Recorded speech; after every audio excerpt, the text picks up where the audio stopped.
มอเตอร์ไซค์ที่จู่ๆเนี่ยมากลับรถตัดหน้ากระทันหันเลยส่งผลให้ตอนที่ชนปะทะกันนะครับมีผู้เสียชีวิต1 รายส่วนอีก1 คนอาการสาหัสครับ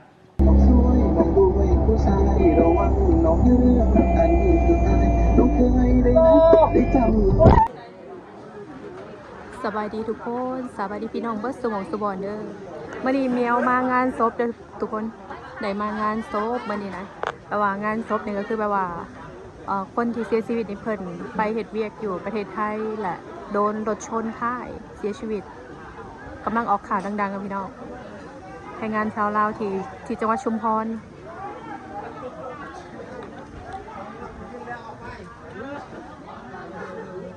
มื่อนี้ไม่ได้ไปถ่ายครูหักแต่มื่อนี้ไม่ได้ถ่ายงานศพ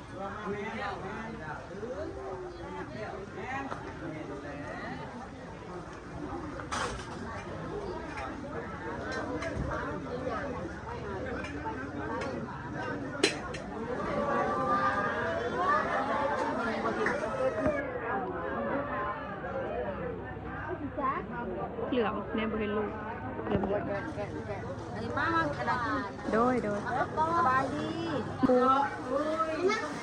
อันนี้เขาเย็นหรือเขายังเฮ้ยเขาเอ้ยช่วยอุ่นเฮ้ยมันเย็นเลยสิ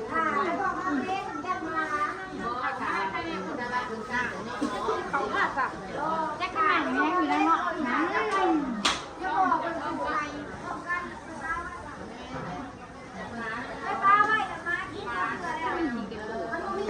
โอ้ก็เตะตัง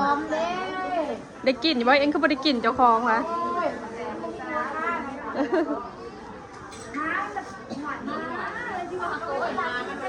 พี่น้องคอยใส่เบิ่งหมูคอยสบายตั้งแต่ไปเฮียนหนังสือนำกันเสือดำแถบขาวบริเห็นหนากันในจำนวนปีเฮ้ยมอเฮินบริเฮ้ยห่วงกันบ้างกันได้เฮ้ยโบเห็นหนากันบางโดนเลยประเพณีบ้านเฮาเลยทุกคนเวลามีงานศพงานแต่งงานดองหรือไหวอย่างก็ตามก็จะประมาณนี้จะมีการย่อของย่อน้ำบ้านเฮา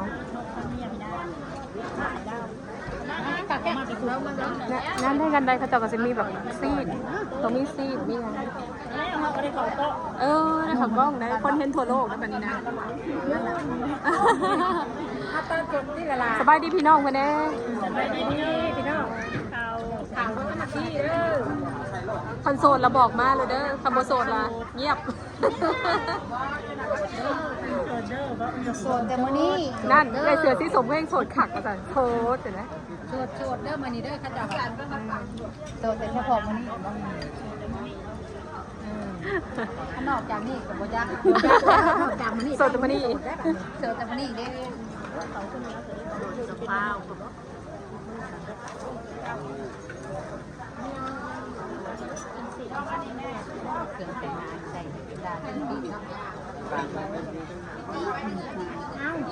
คนกะมีคนสมมาพาควรอยู่พี่น้องว่า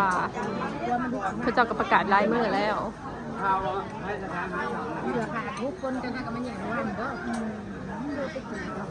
ลูกหลานเขาเจ้าก็หลายลูกหลานเขาเจ้าค่ะหลายเขาเจ้าก็เขาศาสนาพุทธประสุคน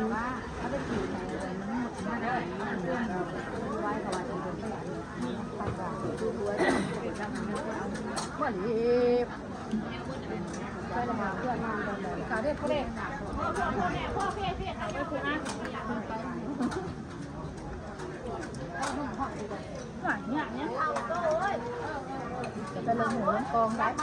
ลงหัวนะ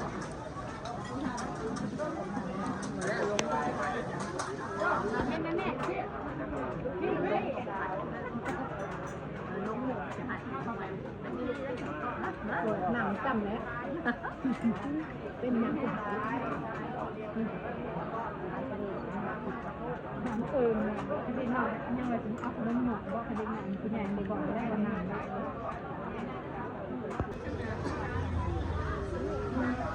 มีตัวหน่อยจากองค์มีตัวหน่อย3มีเมซี่ขาวได้ใส่ลูกชายเพื่อนนะคนใดลูกชายนะแม่คนน้อยๆเนี่ยว่าอ๋อบทนะแม่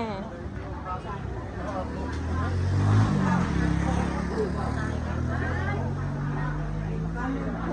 ในลูกชายบวชให้แล้วแล้วลูกชายบวชขึ้นสวรรค์แล้ว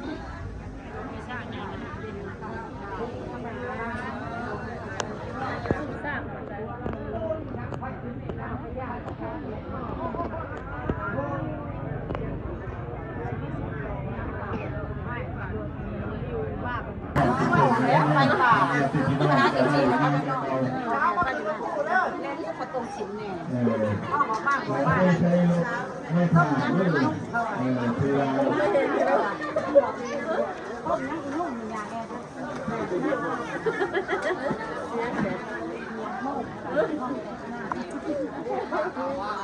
ไปรถเพื่อนที่ให้ในแมนรถเนี่ย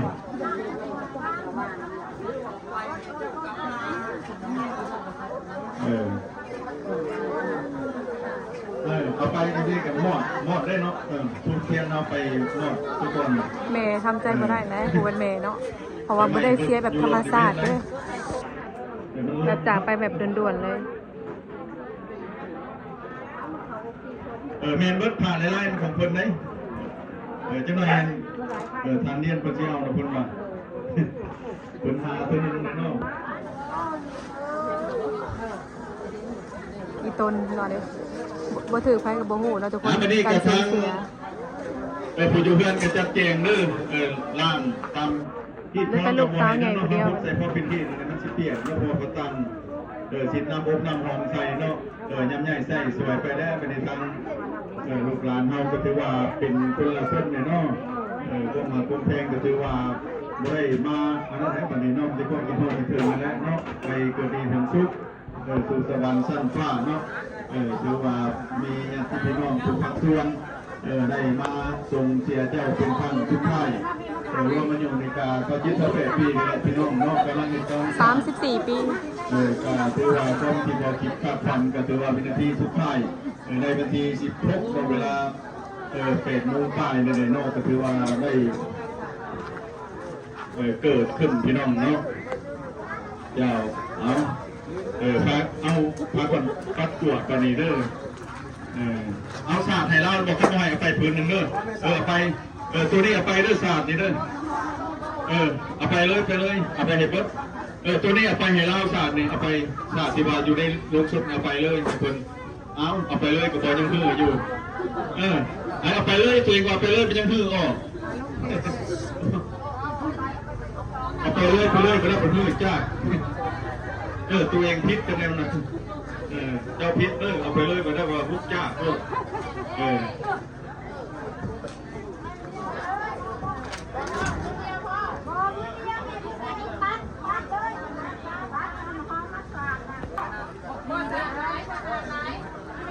คนบรรเทาเวลาคนมีเซนเซียนคนเซนซีสิบอเอาไว้ในเฮือนนะโดนจะมาไว้นอกเฮือนเอาเขาเฮือนไว้บ่ได้คลำ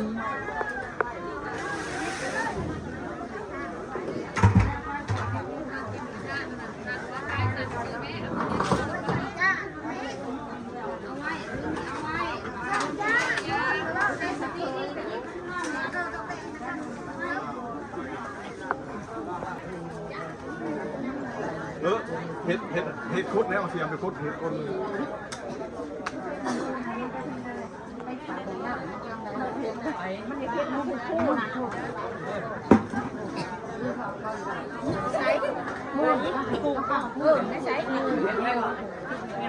อีต้นแม่แล้วนะไข่แล้วน้ำลูกสาวอีต้นเลยอ้อย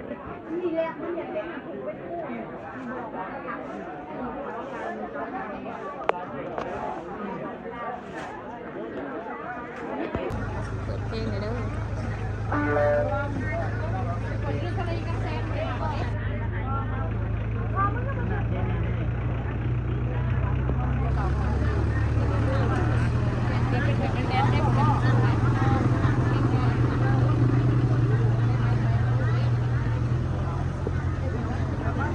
อาจารย์อยากพูด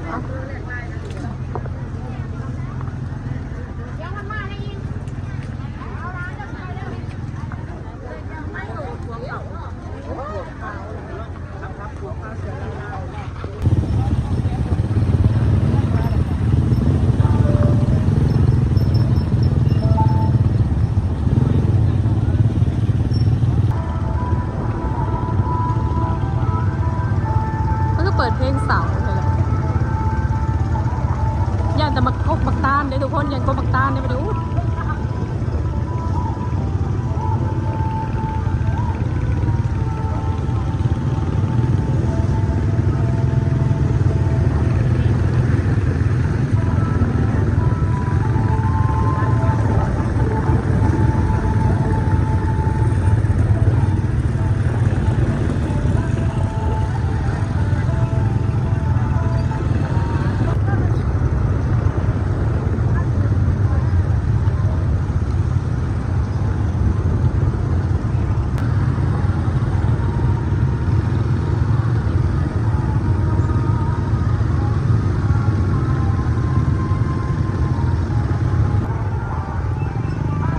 เก่าเวลาเดิมผู้ได้บ้านได้ปันใดเมืองใดก็สิเห็นแบบนี้ตลอดเลยให้วิทย์บ้านแล้วก็จูงเขาพี่ปราสาท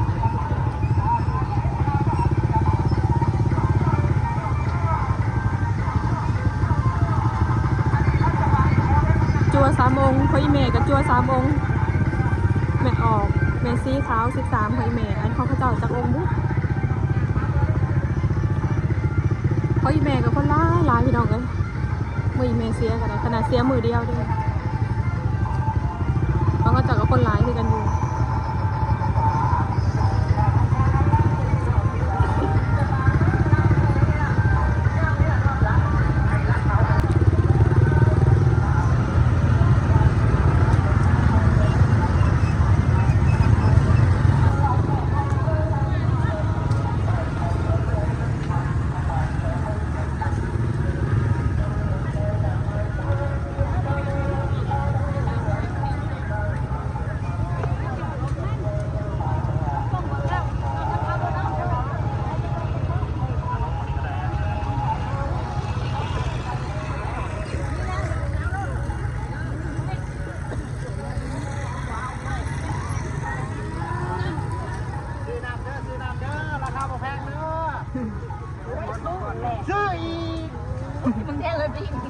ยัดเยียดบอ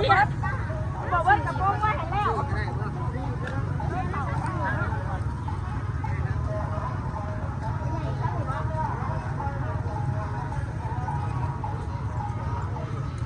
อันนั้นบอลเสด็จแม่ของข้าพเจ้าอยู่หันพี่น้องอันนี้ข้าเจ้าใหญ่มากมีบัน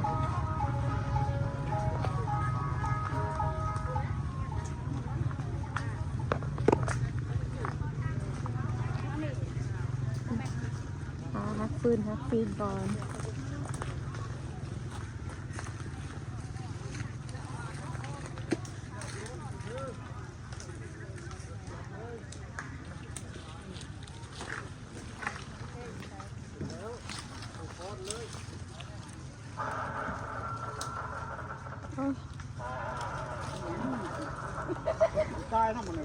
เสียงลำโพงก็ได้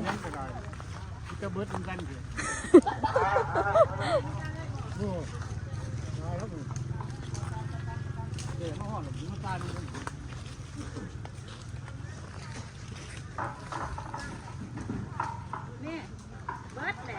ผู้เฒ่าผู้แก่เขาเจ้าผ้าเห็ดพี่น้องมาหากับไม้ที่จริงเขาเจ้าใส่ถูกก็ได้แต่บ้านเขามีความเสียหาหักไม้หักตอก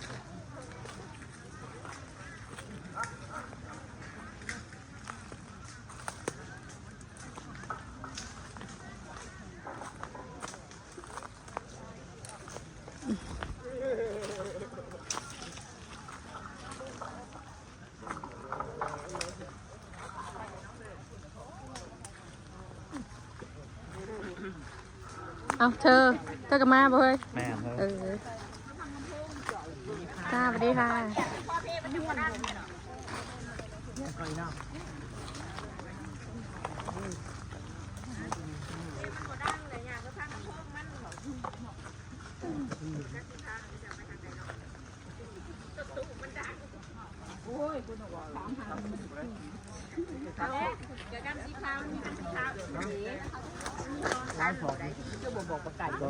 ได้หลายสอบเงินนะ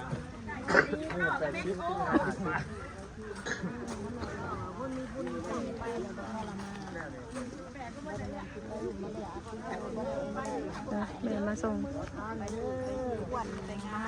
แม่ผู้เสียชีวิตกับเอ้ยผู้เสียชีวิตไปดีแล้วบ่เจ็บบ่ปวด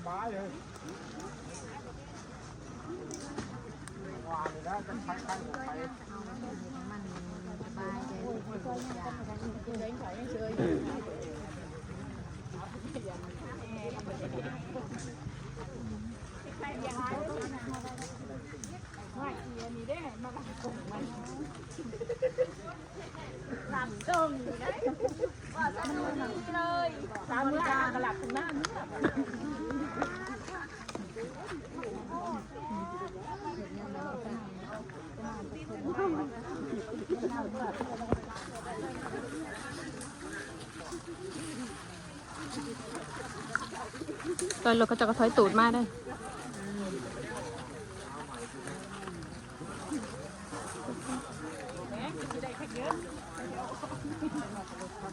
ยาคาตัดถอยออกแล้ว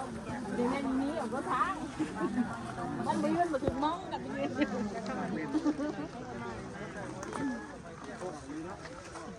เรื่องบ่หูลงเลยพ่อ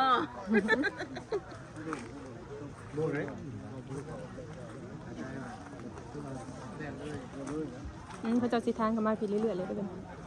กองพรให้ด้านนี้เอื้อยกองพรเพื่อได้นอนอยู่ทั้งผียับขม้เนาะแต่กี้มีแต่ทั้งพุทธยับขมาในก็มีกองพรนะทุกคน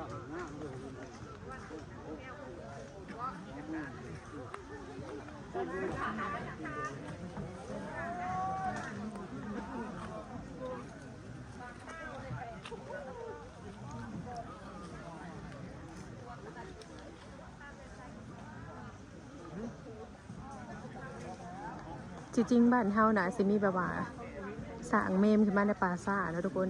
นะสิมีแบบความคิดแบบว่านี้ขึ้นมามันจังบ่ได้ทางป่าไปเรื่อยๆสร้างเมมขึ้นมาแล้วก็ได้มาเผาจุดเดียวกันเลยจังซี่นะบ่เป็นเมมดอกเตาเผาสร้างเตาเผาขึ้นมาคือบ้านอื่นแต่ว่าบ้านเฮายังเป็นแบบโบราณอยู่